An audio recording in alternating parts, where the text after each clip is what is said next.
그래서 한 사람의 영적 스승 밑에서 거인이 된 사람들, 우리가 몇 사람 선정할 거거든요. 근데 이 사람 모두가 영적인 2000년 역사에서 진짜 거장들이 있었어. 근데 이 거장들이 어떻게 거장들이 됐냐면은 앞에 역사에서 거장들의 책들을 스승들로 삼아가지고 읽으면서 거장이 된 거예요.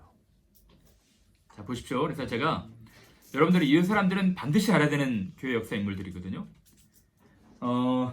사실 저는 신학교 4학년 때 누구의 책을 읽게 되냐면 마틴 로이드 존스의 책을 읽었어요.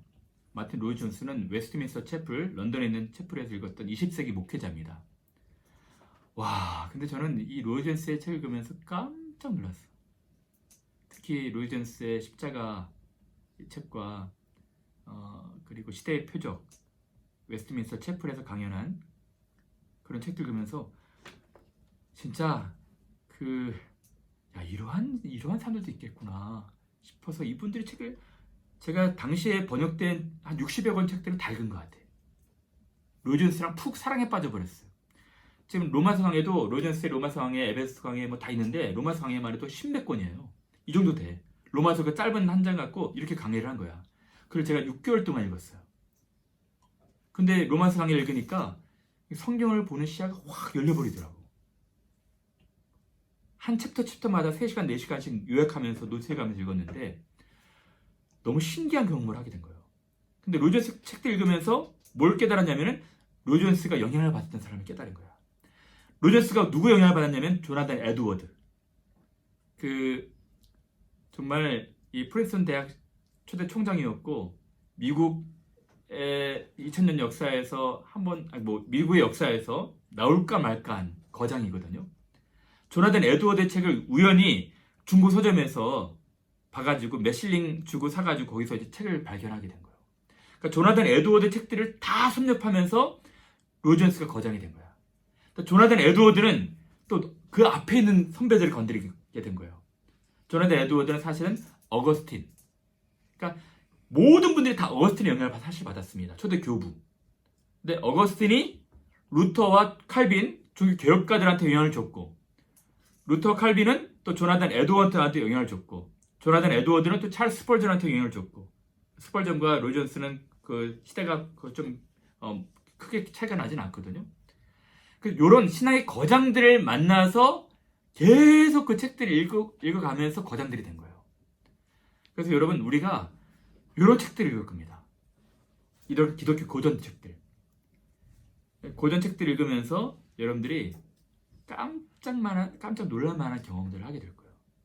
그리고 이분들 책만 읽지 않고 이분들 영향을 받았던 뭐 웨슬리나 휘필드나 많은 책들을 읽을 거예요. 존 버넌이나 이런 청교도들의 책들을, 존 오웬, 구딘, 여러 책들 읽을 거거든요. 이런 책들 읽으면서 여러분들이 정말 전혀 다른 세계를 한 번도 경험해보지 못한 세계들을 경험하게 될 것을 제가 확신합니다. 그래서 로이드 존스가 이런 얘기를 했어요. 이런 산 얘기를 했는데 한번 읽어볼까요? 시작.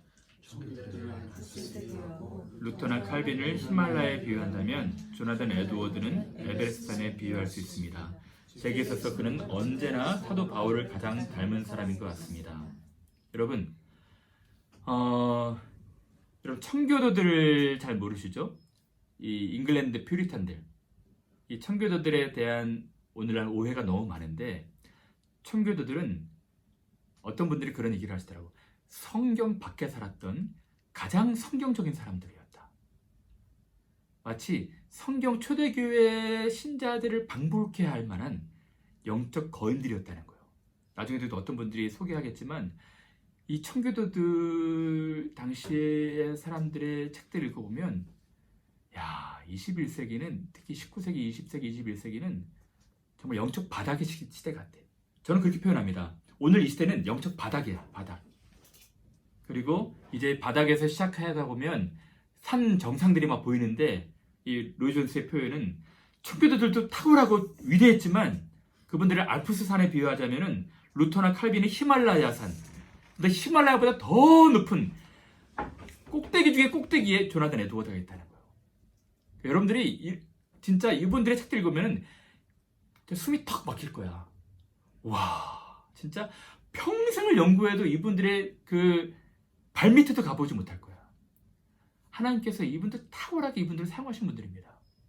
이분들은 영적 부흥도 경험한 분들이고요. 이분들 한번 책을 한번 건드려 보세요. 너무너무 놀랄 거야. 야, 우리가 알고 있지 못한 전혀 또 다른 세계를 얘기하고 있는 것 같은 느낌이 들 거예요. 그래서 여러분, 일단 여러분들이 이런 영적 스승들을 만날 겁니다. 이런 분들 우리가 스승을 두고 공부를 할 거예요. 그리고 이분들한테 영향을 받았던 분들도 읽어갈 거고, 그래서 이분들의 전기들을 여러분들 읽어가실 거예요. 그래서 중요한 거는 영적인 스승을 만나야 한다는 것입니다. 그래서 어떤 사람들을 영적 스승으로 삼을 것인가? 아까도 말씀드렸지만 2000년 교회사의 영적인 거장들의 족보를 우리가 볼 겁니다. 거장들의 족보. 아까 그분들이에요. 그러니까 첫 번째 아우구스티누스라고 그러죠. 초대 교부였어요. 이 아우구스티누스의 책들, 특히 여러분 제가 필독서로 보여드린 거는 참회록 또는 고백록입니다. 아우구스티누스의 고백록, 참회록은 지금 읽어도 너무너무 탁월해. 그래서 제가 좋아하는 선배 목사님은 제가 세상에서 딱 유일한 천재 한 명을 딱 든다면 어거스틴일 거다 라고 얘기를 하시더라고. 그분도 탁월하신 분인데 그분은 어거스틴의 책을 읽으면서 자기의 지식의 그 초라함들이 막 보여서 너무 부끄럽고 민망하대요. 어거스틴 또 그 하나님의 도성이라는 책들도 좀 읽어갈 거거든요. 어거스틴 책들 탁월합니다. 어거스틴의 책을 통해서 존 칼빈이 루터나 칼빈이 영향을 받고 공부를 하게 되죠. 자 보세요. 어거스틴을 통해 성경으로 돌아간 종교 개혁자들. 루터와 칼빈 모두에게 있어서 과연 어거스틴은 스승 중의 스승이었습니다.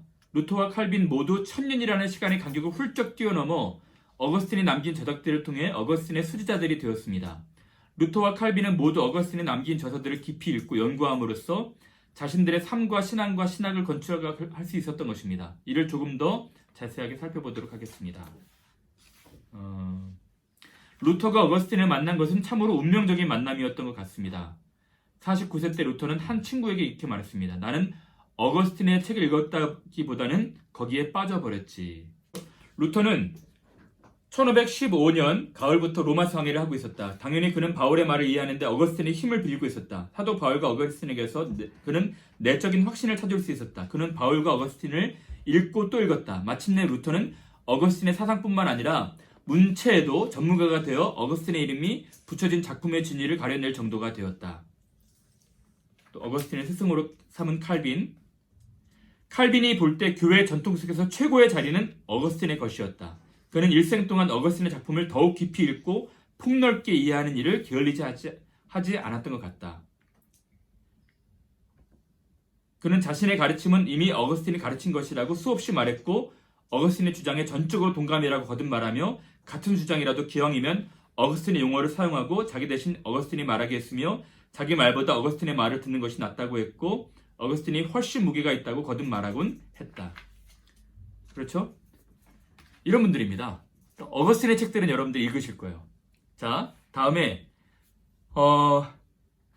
이 존 칼빈 이후에 17세기의 청교도들, 잉글랜드 퓨리탄들은 다 칼비니스트였거든요. 칼빈주의자들. 근데 이 청교도들은 어마어마하게 방대하게 많아요. 근데 청교도들 중에 청교도의 아버지, 청교도 중에 거장이라고 딱 하는 사람은 존 오웬입니다. 오웬의 책은 여러분들이 많이 읽으실 거예요. 오웬의 책을 읽으면 저는 솔직히 말해서 오웬의 책이 이 칼빈의 책보다 더 나은 것 같아요. 오웬의 책을 읽으면 좀 어렵거든요. 옛날 문체라. 근데 여러분들이 진짜 아까도 말씀드렸지만 이런 분들의 책을 분석하면서 읽어야 됩니다. 곱씹어가면서 소화해내셔야 돼요. 그래서 이런 책들은 우리가 좀 시간을 주면서 읽을 거예요. 존 오웬의 책들은. 그리고 존 오웬의 책은 좀 어려워요. 17세기 문체라. 근데 이제 조나단 에드워드, 아까 로이 존스의 표현대로 에베레스트 정상에 있었던 천재 중에 천재입니다. 에드워드 책은요. 그래서 지금 20세기 2000년 동안에 유명한 명설교 중에 명설교가 에드워드의 설교가 수두룩합니다. 그 중에 하나님의 진노의 손에 잡힌 죄인들이라는 설교는 지금도 명설교로 유명해요. 제가 중학교 2학년 때 회심을 했거든. 지금 돌이켜보니까 중학교 2학년 때 전도사님이 조나단 에드워드의 하나님의 진노의 손에 잡힌 죄인들의 그 설교를 그냥 인용하셔서 그냥 읽으셨던 것 같아요. 근데 그 설교가 2시간 가량 되거든요. 제가 수련회 때 그 설교 들으면서 회심을 한 거예요. 알고 보니 나중에 보니까 그 설교더라고. 중학교 2학년 때 들었던 설교가. 그래서 저도 예전에 전도사님, 그 중고등부 전도사 할 때 그 조나단 에드워드 설교를 그대로 인용해서 설교한 적이 있거든. 와, 여러분들 반드시 설교를 읽으셔야 됩니다. 마치 조나단 에드워드가 설교할 때, 조나단 에드워드는 사실 딜리버리가 좋지 않았어요. 그래가지고 설교할 때 그냥 촛불 하나 들고 침침히 눈이 좋지 않아가지고 설교문을 읽었대. 근데 한번 여러분들이 들어보시면 설교 도중에 많은 분들이 너무 펑펑 울어가지고 설교를 도중에 그만둬야 됐답니다. 설교 도중에 그냥 천천히 읽었을 뿐인데. 그래가지고 많은 분들이 하나님의 진노의 손에 잡힌 죄인들이라는 설교였는데 많은 사람들이 자기가 지금 지옥으로 빨려 들어가고 있다고, 너무너무 무섭다고, 목사님 설교 좀 잠깐 멈춰달라고, 앞으로 다 나와가지고 막 자복하면서 엎드리면서 울었다는 거예요. 그래서 목사님이 잠깐 자제시키고 다시 설교하셨다는 거예요. 여러분 그 설교 한번 읽어보고 싶지 않습니까? 정말 탁월해요. 이 논리가 진짜 논리 정연하고 뭔가 빈틈이 없는 설교야. 굉장히 파워풀하고. 그래서 여러분 조나단 에드워드는 반드시 읽으셔야 됩니다. 그러니까 조나단 에드워드 중에 여러분들이 읽을 책이 신앙과 정서, Religious Affection인가? 신앙과 감정 또는 신앙과 정서라고 번역된 책이에요. 그 책을 읽으실 거거든요. 당시에는 조나단 에드워드가 설교할 때 2만 명, 3만 명 군중이 들었다고 하는데 조나단 에드워드가 이것이 참된 반응인지 그렇지 않은지 검증하기 시작한 거야. 그러니까 나름대로 논리적으로 이 부분들을 다 검증하기 시작한 것입니다. 그러니까 그 책 한번 읽어보세요. 신앙과 정서를 한번 읽어볼 거예요, 우리가. 자, 그래서 조나단 에드워드를 스승으로 삼은 로이드 존스, 한번 읽어볼게요. 여기 있네.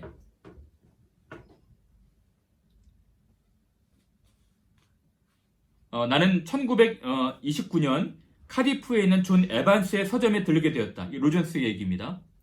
나는 기차를 기다리는 동안 늘 그 서점에 들르곤 했었다. 그런데 그 서점의 오버코트 깃 아래쯤 되는 편에 무릎을 꿇고 보아야 보일 구석에서 1834년 판인 에드워즈의 두 책을 발견하게 되었다. 나는 그 책을 5실링에 샀다. 나는 이 책들을 탐독하고자 하고 문자 그대로 여러 번 반복해서 읽었다. 그 책들이 다른 어느 것보다 더욱더 나에게 큰 도움을 주었다.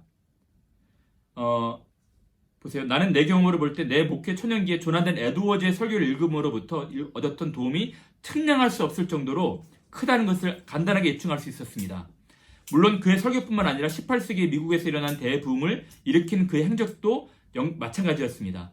그리고 그의 위대한 저서 신앙체험, 제가 말씀드렸던 책이 바로 이 책이거든. 신앙과 정서, 그러니까 신앙체험도 내게 큰 용기를 주었습니다. 그 모든 것이 그렇게 가치가 있었던 것은 에드워즈가 영혼의 상태와 조건을 해결하는 데 전문가였기 때문입니다. 그는 목회 사역에서 다양한 영적 체험의 단계를 거쳐 나가는 교인들 사이에서 발생하고 있었던 문제들을 아주 실제적인 방식으로 처리했던 것입니다. 저는 에드워즈를 다니엘 로울랜드나 조지 휘필드보다 앞에 놓아야 한다는 것을 두렵게 생각하고 매우 송구스럽게 생각합니다. 예. 그리고 조나단 에드워즈를 스승으로 삼은 존 파이퍼. 여러분 존 파이퍼는 잘 아시죠? 최근에 아주 잘 알려진 설교자잖아요. 존 파이퍼도 조나단 에드워즈를 자기 영적 스승으로 말하고 있습니다. 그리고 그 외뿐만 아니라 J.I. 패커 여러분들이 있어요. 그러면 여러분들이 일단 조나단 에드워드 글이 좀 어렵다면 훨씬 더 글이 쉬운 분이 있습니다. 아까 우리 우정이가 얘기했던 분이에요. 사실 저는 이 설교의 황태자라고 말하는 20세기에 나올까 말까 한 분 중에 한 분이거든요. 그 런던의 그 메트로폴리탄 그 처치를 목회했던 찰스 헤드 스펄전. 스펄전 목사님은 모든 분들이 좋아하는 분입니다. 스펄전 목사님은.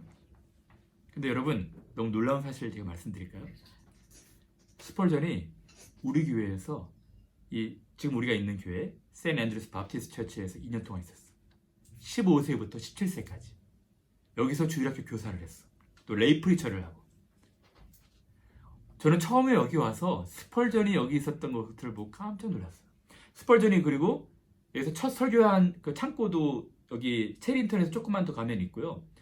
17세에 설교를 너무너무 잘해가지고 17세에 담임 목사로 청빙된 데가 워터비치야. 담임 목회자로 청빙된 데가 워터비치에서 17세에서 19세까지 40여 명 모이는 데가 청빙됐는데 당시에 2년도 안 됐는데 400여 명이 왔다 하더라고. 그 도시 인구가 전 1000명밖에 안 되는데. 그래서 19세에 런던으로 청빙을 받은 거예요. 근데 거기서 또 설교를 하니까 나중에는 5000명이 막 오니까 뭐 감당할 수 없었던 것이지. 찰스 스펄전 목사님은 탁월했습니다. 그러니까 마틴 로이 존스가 조금 논리적으로 지적으로 설교했다면 로이 존스는 굉장히 지적이거든요. 스펄전 목사님은 지적이기도 했고 감정적이기도 했어요. 그러니까 지정의를 잘 활용했던 분이야. 그리고 여러분들이 제가 볼 때는 6분을 우리가 연구를 할 거거든요. 6분 중에 여러분들한테는 제일 사실 쉽게 다가갈 수 있는 분이 찰스 스펄전입니다. 스펄전의 책들을 많이 읽을 거예요. 스펄전은 전기도 읽을 거고. 그러니까 우리가 이제 앞으로 3년 동안 그 스승으로 삼을 분들은 한 분이 아니라 사실 6분입니다. 이 6분 외에도 있겠지만 이 6분들은 메인으로 두고 우리가 책들을 좀 읽어갈 거예요. 기대되죠? 그래서 한번 읽어볼까요? 제임스 패커라는 분이 이런 얘기를 했습니다. 시작.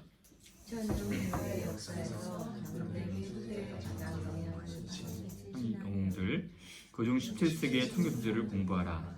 그들은 지구상에서 가장 큰 레드우드 삼나무가 밀집해 있는 공과 같은 영적 거인족들이다. 존 오웬, 토마스 굿인, 토마스 맨튼이 루터랑 칼빈보다 더 유익할 수 있다. 이분들은 그러니까 제임스 패커라는 분이 아주 유명한 신학자거든요. 이분은 이렇게 얘기를 한 거예요. 존 칼빈도 훌륭하고 에드워드, 스펄전, 로이 존스 다 훌륭하지만 자기가 볼 때는 가장 탁월한 분들은 17세기에 살았던 청교도들이라는 거예요. 그래서 자기가 볼 때는 존 오웬, 토마스 굿인, 토마스 맨튼이 루터나 칼빈보다 2배나 더 유익할 수가 있다. 여러분, 근데 청교도들은 잘 알려지질 않았어. 근데 여러분, 또 놀라울 만한 사실을 말씀드릴까요? 케임브리지가 청교도들의 고장입니다. 여기에 영국 전역 세계 영향을 끼쳤던 그 유명한 청교도들이 다 캠브리지에 와서 신학을 공부했어. 에마니엘 컬리지, 시드니 석세스 컬리지, 이런 컬리지 중에서. 그러니까 저는 와서 깜짝 놀란 것이요. 크라이스 컬리지, 지저스 컬리지, 이 컬리지에 다 토마스 굿인, 또 토마스 맨튼, 그 윌리엄 퍼킨스, 이런 분들이 다 이 캠브리지의 출신들인 거예요. 지금 세인트 앤드류 그리처치 있죠? 거기서 윌리엄 퍼킨스의 청교도들 중에서도 청교도였던 퍼킨스가 30-40년 동안 목회를 했어. 와, 진짜 너무너무 감개무량하더라고요. 물론 그 존 하버드도 여기 출신이긴 하지만 하버드는 사실 그렇게 영향력이 없었던 청교도들 중에 한 분이었고, 밀턴도 그렇고, 물론 훌륭한 분이지만 제가 나중에 좀 이 캠브리지 투어하면서 이 공부 마치고 나서 이분들 좀 소개하려고 그래요. 이런 영적인 거장들이 여기 있었다니 진짜 깜짝 놀랄 만한 일들이라 생각이 들어요. 그래서 제가 다시 이 장을 정리하자면 여러분들이 지적인 영적인 성장을 위해서 독서를 할 텐데 어떻게 독서를 할 것인가? 한 권의 책, 성경을 마스터해야 되는데 이 성경을 읽을 수 있도록 도움을 준 스승들을 우리가 이제 북클럽에서 많이 만날 겁니다. 여러분, 이분들의 책들 읽으면요, 솔직히 이렇게 말해서 좀 제가 죄송하지만 오늘날 20세기 1세기에 지금 교보문고나 뭐 종로서적 같은 데서 팔리는 베스트셀러가 되는 책들 있잖아요. 뭐 훌륭한 분이죠 사실은.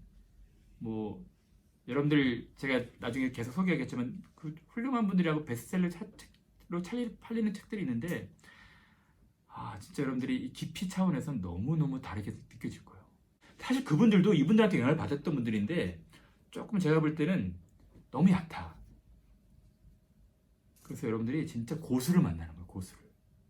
근데 이분들의 책들이 좀 어려워요.